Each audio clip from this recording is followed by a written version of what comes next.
Hi guys! Oh my gosh, welcome to my channel. I'm so excited you're here. My name is Ashley with Ashley Uncorked. I'm going to be covering common misconceptions about autism. And the reason that I felt inspired to finally take the jump and create my first YouTube video is that I have been following the Myka Stauffer situation with Huxley, and I have very strong opinions on that, being a mom of a little boy who is autistic, who is basically 1 week difference in age from Huxley.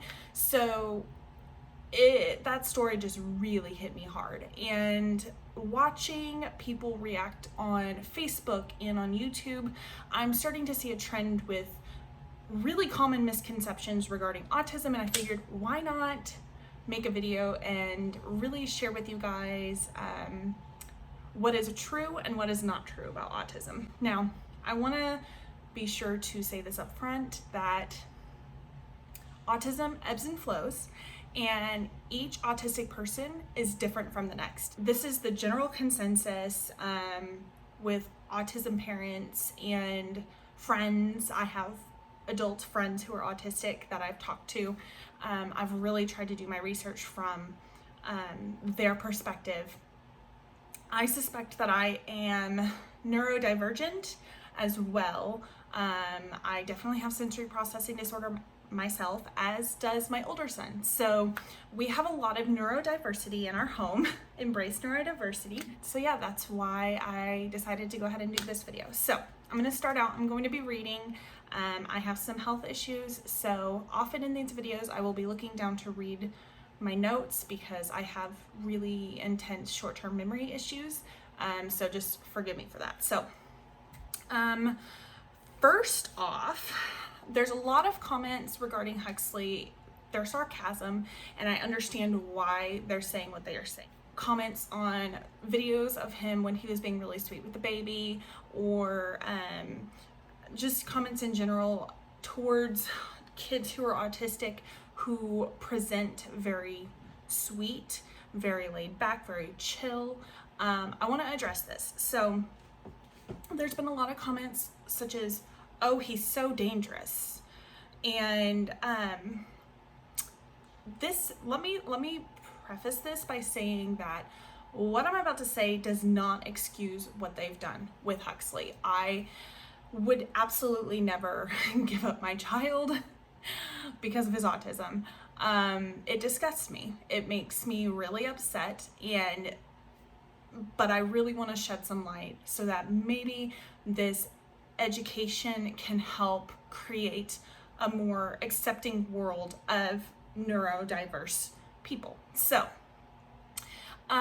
first of all, autism is really hard on families. It is difficult, it is hard, it is exhausting, but on the flip side, it is rewarding, it is beautiful. A few months ago, I pretty much got a huge confirmation in my heart when my, at the time, 4-year-old, who is our autistic son, said, "Mommy, I love my autism." And that was one of those moments that broke me, because I was like, yes, like, he doesn't see his autism as something wrong with him. He sees it as a piece of him, and he loves that difference instilled in him. Like, he's embracing himself, and he it has self-confidence, and I'm doing everything I can as his mom to build him up and focus on his positives, because there are so many beautiful things about neurodiverse people. First of all, a lot of terms that people use, Asperger's, high functioning and low functioning, these are outdated phrases and terminology that is no longer used. Asperger's was actually somebody who in the Nazi camps decided who out of the not typical people would be deemed worthy to not murder and run human experiments on. So that is why that's rejected. It used to be an accepted diagnosis, but it is no longer, and that is one of the reasons why. So let's talk high functioning versus low functioning. These are very, very offensive terms, okay? So typically what people mean when they say high functioning versus low functioning is verbal versus nonverbal. So my son is verbal. He wasn't the first few years of life, but he is verbal now. However, just because he's verbal does not mean he does not struggle with communication. So, and just because a child is nonverbal does not mean that they don't know how to communicate or can't learn how to communicate. And autism can ebb and flow. So we're going to go into the 3 categories that they use to diagnose people with autism now. So there is rigidness, communication, and social. And how they categorize this when they do the initial diagnosis is there are 3 levels, 1, 2, and 3. So 1 is minimal supervision, 2 is moderate supervision, and 3 is nonstop supervision. So 3 is what you would consider severe. 1 is what you would consider less severe because you don't have to monitor every single second of their life. However, here's the thing with this. When my son was diagnosed with autism, he was diagnosed as level 2, but it was 1, rigidness was a level 2, social was a level 1, communication was a level 2 at the time, and so he was a level 2, so moderate supervision. But this is what they told us. There will be some days where he can be a 1 across the board. He can have a beautiful day where he doesn't need as much direct supervision or intervention. But the very next day or even a few minutes later, he can switch from a 1 to a 3. So it can go from, he can play in the next room alone and it's safe and it's okay, to destruction and needing intervention, needing supervision where we can't leave him alone. It can flip-flop and it can ebb and flow. So when you say, well, your son's high functioning, what you're saying is, well, he doesn't struggle as much because he can talk. But the fact is that when an autistic goes into meltdown mode or they get into that overwhelming overstimulation mode, they lose all ability to communicate. Their communication skills go out the door. So even though he's verbal, when he's overstimulated, it doesn't matter that he's verbal because he will no longer be verbal. He won't be able to communicate, hey, this is bothering me. So that is a huge misconception with most people. They just assume high functioning means you don't really need to do much with them. They're smart, they're fine, they don't have issues, they don't have struggles, they don't need much support, but the fact is that they do. And the same thing goes with high function or low functioning. That is a very derogatory term. Okay, so I have anxiety. I think a lot of people have anxiety and can relate to this. If somebody said, well, you're super low functioning, you can't even your anxiety is crippling, you can't do anything, that would feel offensive to you. Even if it was true, even if you were struggling, it would feel offensive to you because you don't want to be seen as incapable of caring for yourself or incapable of achieving great things. Same goes here. You wouldn't want to hurt someone by saying, well, you're low functioning. That's not nice. That's not kind. So that is why we no longer use high functioning versus low functioning. It really downplays their struggles as well as downplays their strengths. And it can cross over. One day a kid could be super verbal and the next day completely nonverbal. So I hope that makes sense. Okay. Another thing I want to go a little bit deeper into rigidness, communication, and social. So rigidness is basically an inflexibility to accept change, or an inflexibility. It's unflexible in expectations of how things will go. So if he thinks that we're doing something after school, and we do it every Monday, we go to this thing, and then say one day one Monday, there's a holiday and it's closed. Well, in his mind, it's Monday. We have to go there. Why aren't we there? This isn't okay. This isn't what we were supposed to be doing. This isn't the normal thing that we would be doing. And he has a really, really hard time accepting change. So that is a really good example. Or transitions, going from a preferred activity to a non-preferred activity, having a really difficult time being able to transition to the different just stages of life. I mean, mealtime, nap time, playtime, school time, all the things. So that's what rigidness means. Communication. So this does not mean just verbal versus nonverbal. We're going to talk about pragmatic language a little bit and why this is a huge part of a communication delay. So my son has a pragmatic language delay. He did not talk until after 2. He screamed 20 hours a day for the first 2 years of life. And then now he can talk, but he has a really hard time with back and forth conversation. So he really struggles with who, what, when, where, why questions. So the W's. He struggles with understanding what the question is and how he should be answering it. But another thing he does is he scripts. So scripting is where they pick up terminology or phrases from movies, songs, conversations that they heard on a daily basis, and they apply them to conversations because they've learned that that's the appropriate thing to do. So when I ask him, hey, how was your day today? He says, good. But if I switch it up on him and I'm gonna say, hey, hun, what did you do today? He responds, good.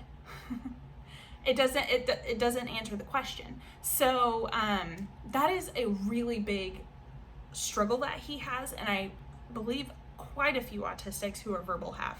Just that back and forth understanding how to have that conversation. Basically, here's an example. So my son, when he was getting tested for autism, the psychologist asked him, hey, do you think you'll ever get married? And his response was, yes, my mom wears lipstick every day. So there's just things like that that really stick out in his communication skills. He really also, he struggles with that. And it's okay. Now that I know, I'm able to help work with him to help navigate that and teach him or rephrase things so he can understand, to cut down on his frustration level because he can't communicate. So then we're going to talk about social.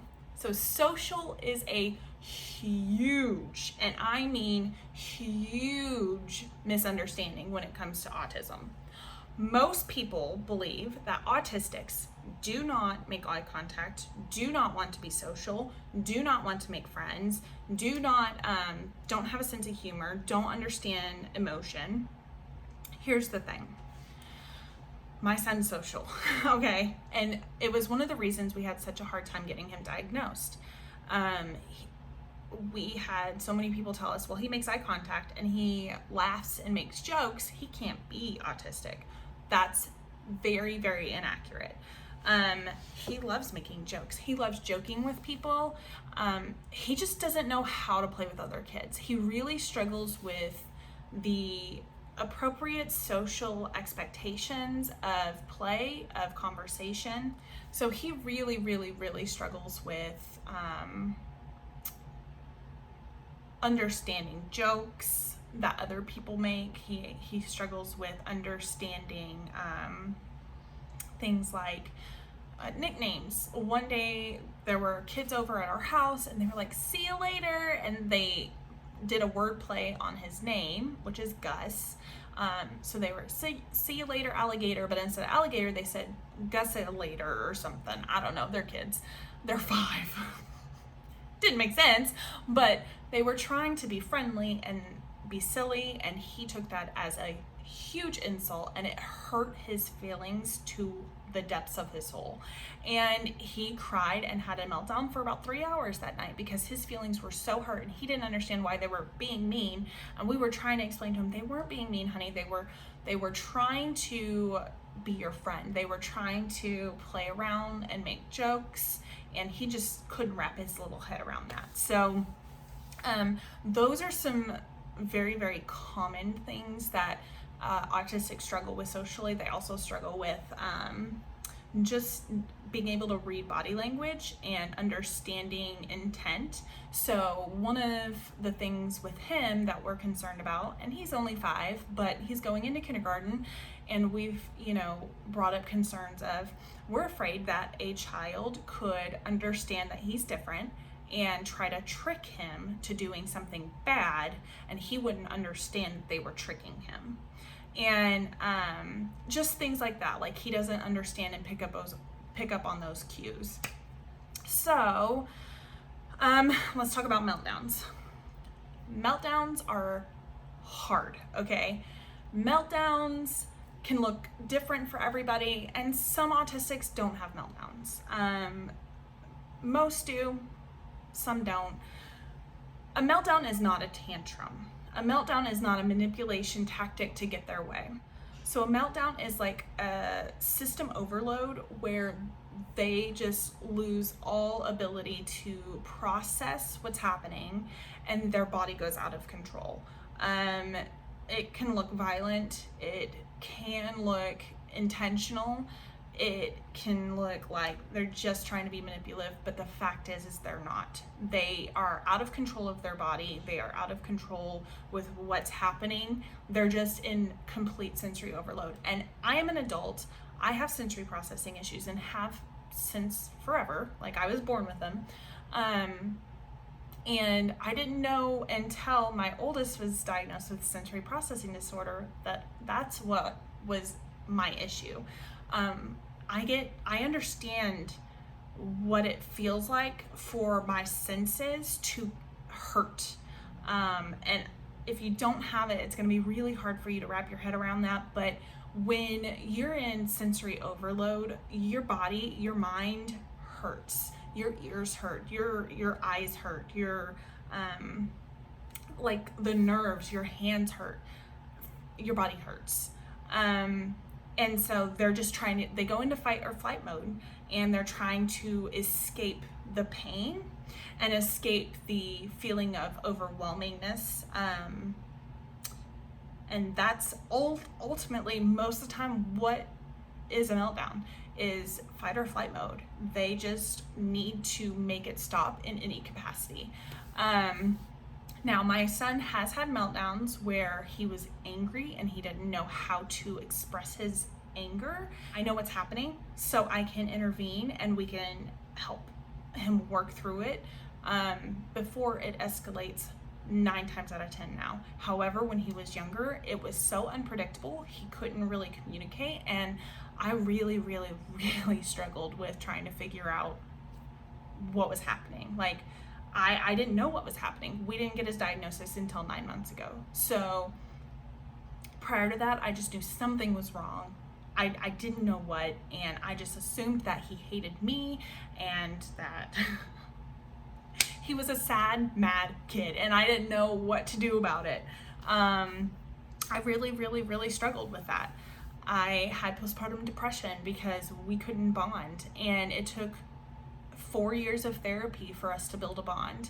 And now our bond is unbreakable, and I adore that little boy. He is amazing, but it is not, I can't sit here and say it isn't hard on me as his mother or hard on his dad. It is very, very difficult on us. It's difficult on our marriage. It is the hardest thing I've ever had to do. But on the flip side, there are such beautiful aspects of him, and he loves to make people laugh. He loves to, he's like one of the best kids I've ever seen at sports. The kid's gonna go to like major leagues. I just know it. I mean, he is just mind-blowingly good with gross motor skills. He's brilliant. Like, his mind, he just turned 5 and he's doing multiplication in his head. Like, it is just mind-blowing to see how brilliant he is. He just really struggles with the world. It doesn't cater to people on the spectrum. It's very overstimulating, very overwhelming, very demanding. And so those are a lot of the things that I actually made a post about this in a Myka Stauffer group. And so I just kind of went through that post, but there's a few more things I really do want to touch on. So another misconception is that they can't express their feelings. And the thing is that they can, they just struggle with how. But sometimes he does say, I'm sad, I'm mad, I'm happy. But it's taken a lot of work to get him to understand what these feelings feel like, and we're still working on it. I mean, he's only 5, so there's days where he melts down and he doesn't know how to express his feeling. We just got to work with him and push through. So autism is not caused by bad parenting. This one's a hard one because a lot of people look at autism and they assume that if you would just spank them more, then they would behave. No, you can't spank a kid with autism. You shouldn't spank a kid, period, but you really, really should not spank a kid with autism. They don't understand. They don't understand what's happening to their body, to their mind. They don't understand why you're hitting them. It doesn't connect. So it's really just abuse. And it's not caused by bad parenting. You can't spank autism out. You can't treat autism. Autism is how a child is born. It is something that is in their brain. It is how their brain is formulated. Same with sensory processing disorder, ADHD, all those things. So it is not caused by bad parenting. I have worked really hard to be the best mom I can and to do everything I can to help him so that he can live a long, fulfilling life and really focus on his strengths. And I'll rewind and go back. Like a few months ago, he's like, I love my autism, and I cried. I cried because I felt like, okay, like we're doing something right. He feels confident in himself. He feels like it's not a bad thing. It's not a bad thing. It's a very beautiful thing. Another misconception is that people with autism don't want friends. This kind of goes with the social thing. He gets very sad when there's no one to play with. He wants friends. He just really struggles with how to interact with friends, how to connect with friends, how to play with friends. He does a lot of parallel play still. He doesn't really know how to bring it together and play with other people. He's very blunt. He told a little boy that is our friend that he didn't like his freckles. And I had to have a conversation, and I said, baby, we love his freckles. His freckles make him beautiful, and we don't comment on people's bodies. And it can really hurt feelings if you comment on people's bodies. And so there's things that we still have to work on, and he doesn't understand, but he's only 5. Every child goes through learning not to comment on people's bodies. It's just going to take longer with him. Okay, so let's talk about insurance with autism, finances, etc. So it is hard. It is real hard on finances being a family with a kid with special needs. A lot of insurance companies do not want to cover autism. They don't want to cover therapies. Ours refuse to cover occupational therapy, which is pivotal to the development of autistic kids. 48 out of the 50 states have passed some form of autism insurance coverage mandate thanks to work of advocates. Some states have something called TEFRA, or it's an equivalent of TEFRA, and it is Medicaid for people with disabilities. So this last year, we were able to get our son on TEFRA when we moved to Arkansas, and were able to show that he had autism. He had documented developmental delays, and that has been a game changer for us. It has saved our family. Like, it saved our finances, it's saved our marriage, because financial stress, being a special needs parent, like, that is a lot. And I've had my own medical issues, which adds a whole thing to this, which I'll go into on other videos. but there is just a lot of stress on a marriage.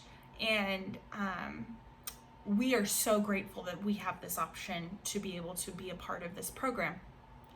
A lot of people do not. Most states do not have this.